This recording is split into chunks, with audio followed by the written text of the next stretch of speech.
Meghan Markle and Prince Harry's relationship with Netflix will greatly benefit the platform's series. The Crown, in which the Megxit saga will soon be detailed, Express was told. The couple's publicity saga continued this week after Harry announced he is releasing his memoirs in 2022.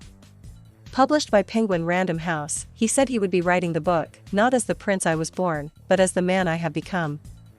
Meghan has similarly been busy, having last week confirmed she was working on the couple's second production for Netflix. As part of their mammoth £109 million deal, Pearl will follow a 12-year-old girl's heroic adventures as she converses with noteworthy women from history.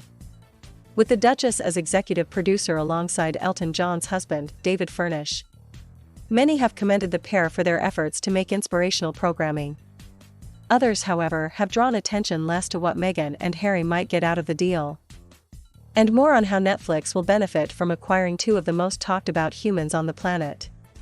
Simone Ferriani, professor of entrepreneurship at City, University of London and at the University of Bologna, said the streaming giant has got the pair on board right when its series, The Crown, is exploding around the world. While Meghan and Harry will have no say on the contents of The Crown, Professor Ferriani said their presence will take the series to a whole new level, ultimately garnering perhaps millions more subscriptions for Netflix. He told Royal UK Story, "This is no ordinary series. We are talking about one of the most successful titles ever in the history of Netflix. A series that has become globally so wildly popular to drive up subscriptions. According to some estimates, by 1 to 3% alone, we are talking about 5 to 6 million new members. Now, and here comes the key thing, the highly anticipated final seasons 5 and 6 are those that will cover the Queen's reign into the 21st century. Including of course Megxit, arguably the event that captured most global headlines in the post-Diana history of the royal family.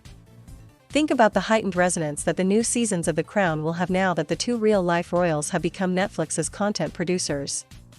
Even if officially Meghan and Harry have no dealings with The Crown, for me, it is obvious that their becoming part of the Netflix's family will take it to a whole new level of verisimilitude, fueling global cultural zeitgeist and added audience demand. Sure, Netflix's spokespeople heralded the deal as a celebration of Meghan and Harry's creative vision, but the sheer reality is that Archewell Productions, the production company established less than 1 year ago by Meghan and Harry, has no track record whatsoever to suggest that they have an eye for exceptional content and storytelling. It is worth noting, however, that Suzanne Mackey, The Crown's executive producer, earlier this year told broadcast that the show would come to an end with the royals in the early 2000s. She explained this was because recent events, including Megxit, haven't had enough time to gain a proper perspective. Nonetheless, when Meghan and Harry sat down with Oprah Winfrey for their bombshell interview in March, a cultural sensation ensued. Memes flooded the internet, and 17.1 million people tuned in to watch it live, not to mention those who watched it on catch-up services. Professor Ferriani said this is just one in a series of examples showing the potential synergistic effect of the Meghan and Harry and The Crown brands. He continued, The Crown helped pave the way for the American public sympathy toward Megxit, and the extraordinary interest in Meghan and Harry, as testified by Oprah's highly anticipated interview, will loop back around into new craze for future seasons of The Crown. Add to this the fact that high-status people want to be around other high-status people, so just like the Obamas, who too in 2019 signed a multi-year production deal with Netflix, Meghan and Harry may prove to be invaluable as a magnet for other deals and talents. It might go some way in explaining why neither Netflix nor Spotify have yet to comment on the lack of projects announced by Meghan and Harry. They have revealed just 2 productions for Netflix, with their Archewell audio podcast series on Spotify having published only 1 episode. A 30-minute piece with other famous people talking about how they coped in lockdown. Daniela Elser, writing for news.com.au, noted while creating TV series and podcasts takes time. The clock is ticking for Harry and Meghan to prove they are worth such astronomical sums of money. She drew a parallel with other famous names who struck deals with streaming platforms like Shonda Rhimes and Barack and Michelle Obama. It took them 11 months from the signing of their contracts to reveal their debut slate of 7 projects for the company. Meghan and Harry passed that 11-month mark earlier this month, but to no announcement. Russell Myers, the Daily Mirror's royal editor, recently told Australia's Today programme that bosses from both streaming platforms would soon be wondering where their hard-earned dollars are going exactly. Prince Harry has been accused of trying to stoke the flames of the royal family rift, according to the Daily Mail's diary editor Richard Eden. Speaking to Mail Plus Palace Confidential, Mr. Eden said that Harry is not coming out well in the publicity battle. He contrasted Harry with his wife Meghan Markle, who he praised for moving on from the royal feud. Royal author and historian Tessa Dunlop said Harry appeared to be addicted to fame and fortune. This follows Harry's £14.6 million surprise book deal with Penguin/Random House announced on Monday. Mr. Eden responded, "We are getting a sort of element of good cop, bad cop with Meghan, and Harry is not coming out well. Last week we were talking about the big Sussex announcement, which was a Meghan TV project for Netflix. That was all very positive with her as a feminist role model." He continued, "And then the next week we have the bad Harry who will spill on the beans in his tell-all memoir. This is a narrative that Harry is falling into. He is the one making the claims and the allegations, and Meghan is rising above that." News of the memoir, which is set to be published in late 2022, has sparked an uproar. The prospect of another set of potentially embarrassing revelations emerging is likely to be viewed with some trepidation at Buckingham Palace. According to the press release, the Duke of Sussex will share the highs and lows of his life as a royal in his autobiography. The memoir will be released during the Queen's Platinum Jubilee next year, which marks the monarch's 70 years on the throne. In a statement announcing the book, Harry said, "I'm writing this not as the prince I was born but as the man I have become.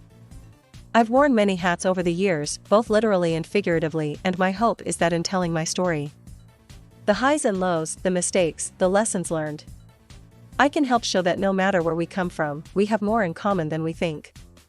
I'm deeply grateful for the opportunity to share what I've learned over the course of my life so far. And excited for people to read a first-hand account of my life that's accurate and wholly truthful." Royal contributor Victoria Murphy anticipated big revelations in the book. The Queen could opt to strip Prince Harry and Meghan Markle of their royal titles.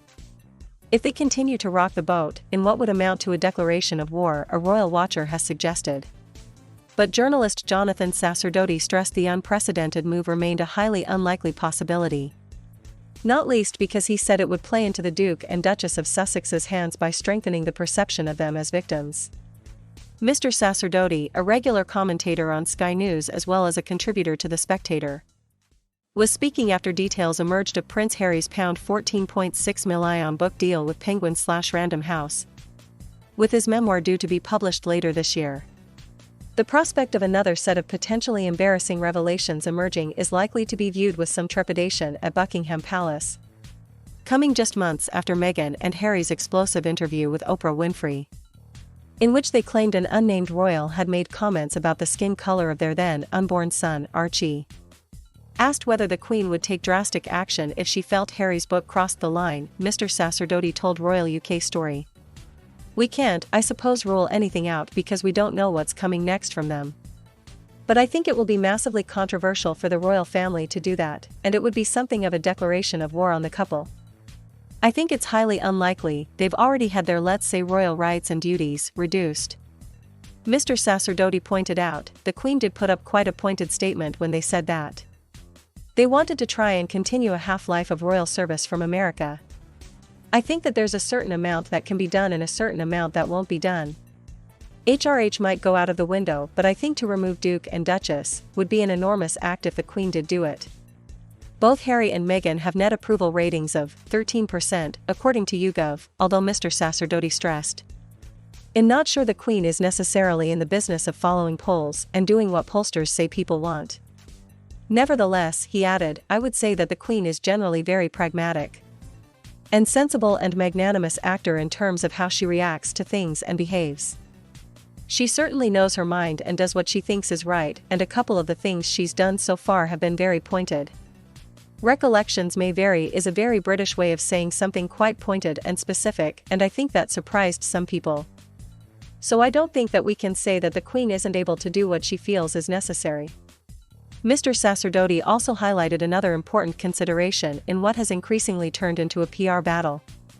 He explained, to remove their titles would in fact play into their whole PR strategy, which is why it could be a win-win for them. To remove their titles plays into their own creation of their image as victims. They have started a narrative where the royal family has cut them off, even though they left the royal family. Where they were denied security for their child, even though that has been suggested to be wrong based on the motivations they cited. And so to have their titles removed would only play into that narrative, and they could say that they have been cast aside. Persecuted because they're living what they call their true lives there, they're telling their true stories and their own personal truths. The whole saga illustrated the contrast between the showbiz environment now increasingly inhabited by the Sussexes and that of the Windsors, Mr. Sacerdoti said. He added, "It's a clash of worlds, it's a clash of the celebrity world against the monarchy world. It's a clash of modern parlance against very staid British aristocratic royal phrasing of things. And this is why it's constantly fascinating for the world to watch and very difficult for the royal family to go through."